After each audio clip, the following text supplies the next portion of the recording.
बच्चों, इस वीडियो में मैं आपको आपके संस्कृत का सप्तमः पाठः विद्या ज्ञानाय भवति संप्रदान कारक चतुर्थी विभक्ति ये पढ़ाऊंगी। तो संप्रदान कारक किसको कहते हैं, सबसे पहले आप इसे समझ लीजिए।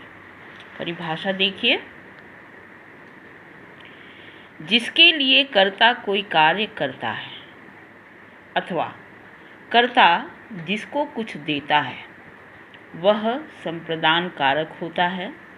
और संप्रदान कारक का चिन्ह के लिए यहाँ पर छूट गया है, को होता है। तो यहाँ दो बातें हैं। पहली बात है कि कर्ता क्रिया को करने वाला कोई काम जब जिसके लिए करता है, कर्ता कोई काम जिसके लिए करता है उसको संप्रदान कारक कहते हैं। और ऐसी स्थिति में संप्रदान का चिन्ह के लिए का प्रयोग होता है।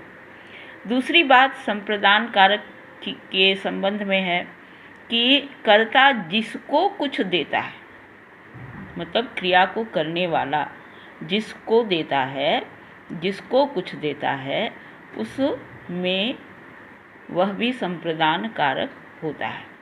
और यहाँ पर जिसको दिया जाता है, जो कुछ दिया जाता है, वहाँ को चिन्ह का प्रयोग होता है। अब आगे देखिए, पुल्लिंग शब्द, नपुंसक लिंग शब्द, इन सब में चतुर्थी विभक्ति में शब्द होता है बालकाय, बालकाभ्याम, बालकेभ्य। फल का लोगी तो हो जाएगा फलाय, फलाभ्याम, फलेभ्य।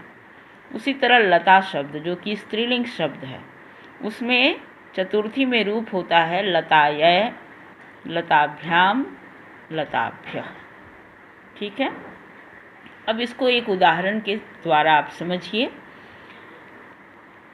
यहाँ पर सेंटेंस है नृपः निर्धनाय भोजनम यत् ददाति। ददाति मतलब देना, दिया जा रहा है, जिसको दिया जा रहा है उसमें चतुर्थी होगी। तो किसको दिया जा रहा है? निर्धन को दिया जा रहा है, गरीब को दिया जा रहा है, इसलिए गरीब को ये चतुर्थी विभक्ति हो गया। पुल्लिंग शब्द है इसलिए बालक की तरह इसका रूप हो गया निर्धनाय।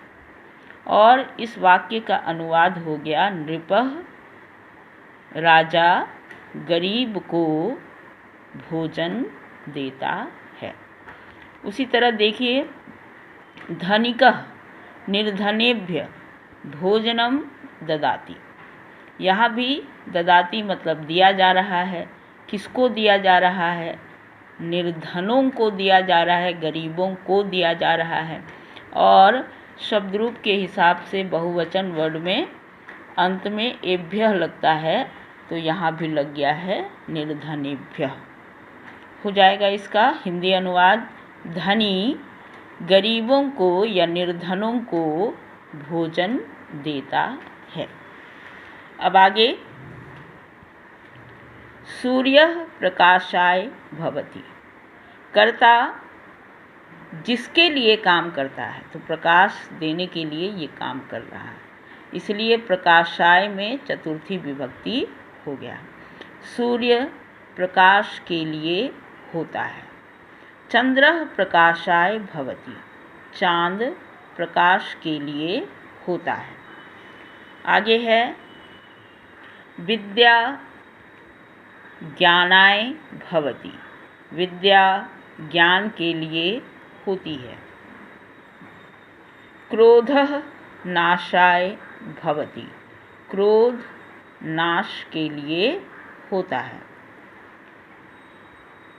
वृक्षाः परोपकाराय फलन्ति। पेड़ बहुत सारे हैं, इसीलिए वृक्षा और क्रिया भी बहुवचन फलन्ति। परोपकार, परोपकार के लिए मतलब दूसरों की भलाई के लिए। पेड़ दूसरों की भलाई के लिए या परोपकार के लिए फलते हैं।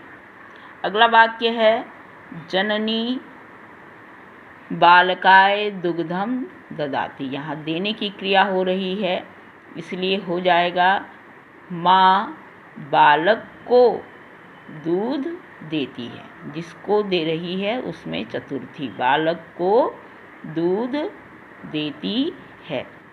वयम पठनाय विद्यालयम गच्छामः, हम सब पढ़ने के लिए विद्यालय जाते हैं।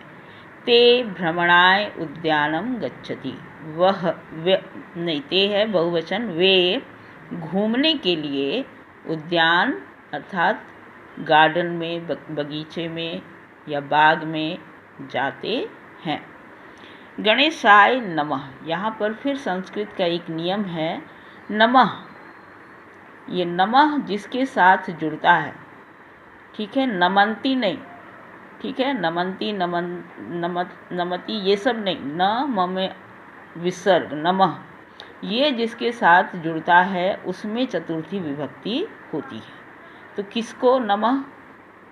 गणेशाय नमः, जिसको प्रणाम किया जाता है, उस जिसके साथ नमः आता है उसमें चतुर्थी विभक्ति होती है। यहाँ पर इसका मीनिंग हो जाएगा गणेश को प्रणाम। देवेभ्य नमः, देवेभ्य बहुवचन है, देवताओं को प्रणाम। नृपः विप्राय वस्त्राणि ददाति, नृपः मतलब राजा, विप्राय का मतलब हो गया ब्राह्मण को, विप्र कहा जाता है ब्राह्मण को, तो विप्राय मतलब ब्राह्मण को, वस्त्राणि कई कपड़े हैं, बहुवचन कपड़े, ददाति देता है, राजा ब्राह्मण को कपड़े देता है। नद्यः परोपकाराय वहन्ति, नदियाँ बहुवचन है इसलिए नदियाँ परोपकार के लिए बहती हैं। गावः जनेभ्य दुग्धम यच्छन्ति, यच्छन्ति का मतलब भी देना होता है, इसलिए किसको दिया जा रहा है? जनेभ्य, चतुर्थी बहुवचन हो गया इसमें, और इसका मीनिंग होगा गायें लोगों को दूध देती हैं। अगला वाक्य, बालः क्रीडनाय उद्यानम गच्छति, बालक क्रीडनाय मतलब खेलने के लिए उद्यान जाता है। नेक्स्ट है जनाः भ्रमणाय उद्यानम गच्छन्ति, लोग घूमने के लिए उद्यान जाते हैं। तो इस तरह से ये आपका सप्तमः पाठ चतुर्थी विभक्ति का हिंदी में अनुवाद हो गया। ये अनुवाद मैं आपको PDF में भेजूंगी। तो यहीं पर मैं इस वीडियो को समाप्त करती हूँ।